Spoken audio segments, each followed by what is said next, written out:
ஆன்மீகம் சேனல் நேயர்களுக்கு எனது அன்பின் மாலை வணக்கம். இன்றைய பதிவில் நாம் பார்க்க போகின்ற விஷயம், இறைவனை உண்மையாக எப்படி வழிபடுவது என்பது. உள்ளம் பெருங்கோவில், ஊனுடம்பே ஆலயம், வள்ளல் பிரானார்க்கு வாய் கோபுர வாசல். அதாவது நமது உள்ளமே பெருங்கோவில்.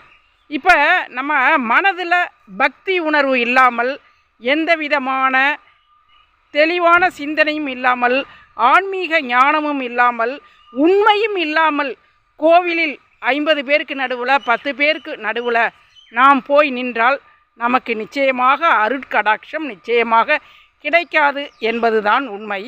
அதுதான் உள்ளம் பெருங்கோவில். நம்மளுடைய உள்ளத்தில் ஆண்டவனை நினைக்க வேண்டும் என்பதே உண்மையான பக்தியாகும். உங்களுக்கெல்லாம் தெரியும், பூசலார் என்று ஒரு நாயனார் வாழ்ந்து வந்தார்.